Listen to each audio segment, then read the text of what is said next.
अस्सलाम वालेकुम students. Modal verbs English में एक बहुत अहम कैटेगरी है इंग्लिश ग्रामर की, जिसमें मॉडल वर्ब में हमारे पास can, could, should, may, might, must, will, shall का इस्तेमाल होता है। और फिर दूसरी कैटेगरी में देखते हैं हम इन्फिनेटिव वाली, तो has to, have to, use to, about to वगैरह।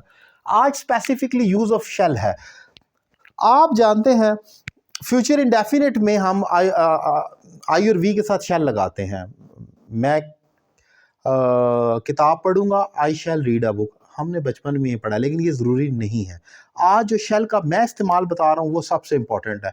हम शैल का इस्तेमाल तब करते हैं जब आई और वी अपने हवाले से कोई सवाल पूछते हैं। When I and we ask question about their self, जब आई और वी अपने हवाले से, यानी कि फर्स्ट पर्सन प्रोनाउन अपने हवाले, मैं क्या करूं, हम क्या करें, हम किधर जाएं, हम क्या खाएं, हम क्या पढ़ें, या मैं क्या लिखूं, मैं कब आऊं, मैं क्या कहूं। अब आप मुझसे सवाल करते हैं, मुझे उसको कोई जवाब नहीं नज़र आ रहा है या सोच में आ रहा, तो मैं कहता हूं मैं क्या कहूं इस बारे में। मैं क्या कहूं।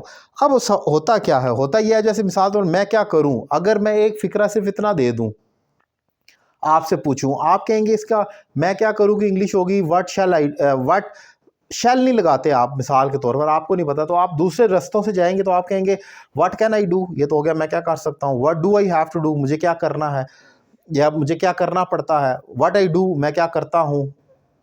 आप व्हाट विल आई डू, मैं क्या करूंगा। मसलन आप जो मर्जी कर लें, what I am suppose to do, मुझे क्या करना चाहिए, या व्हाट शुड आई डू।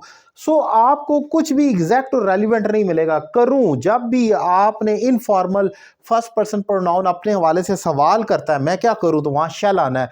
मैं क्या करूं, व्हाट शैल आई डू। हम क्या करें, व्हाट शैल वी डू। मैं कब आऊं, अब मैं सवाल कर रहा हूं, मैं कब आऊं, सवाल मैं अपने आप से, मतलब मैं कर रहा हूं व्हेन शैल आई कम। हम क्या खाएं, व्हाट शैल वी ईट। सबसे इंपॉर्टेंट वन लाइनर एजेंडा जो मैं अब आपको समझा रहा हूं, जब आई और वी ने अपने हवाले से सवाल करना है तो वहां शैल लगाएं। इसके अलावा कहीं भी शैल ना लगाएं, कोई ज़रूरत नहीं है। आप हर जगह विल लगा सकते हैं, आपके पास ऑप्शन है, और वो इजी रहेगा और करेक्ट रहेगा। कोई दुनिया का बंदा, इंग्लिश का टीचर आपकी गलती नहीं निकाल सकता, क्योंकि उस पर मार्जिन है, आप लगा सकते हैं विल को। लेकिन शैल का सिर्फ इस्तेमाल तब करें जब आई और वी ने अपने हवाले से सवाल करना। उम्मीद करता हूँ कि शॉर्ट लेक्चर आपको पसंद आया होगा। अगर मेरे पढ़ाने का तरीका पसंद आया और आप से ऑनलाइन इंग्लिश लैंग्वेज कोर्स करना चाहें तो नंबर आपकी स्क्रीन पर मौजूद है, एक रीजनेबल फ़ी पे करें और कोर्स का आगाज़ करें। Thank you very much.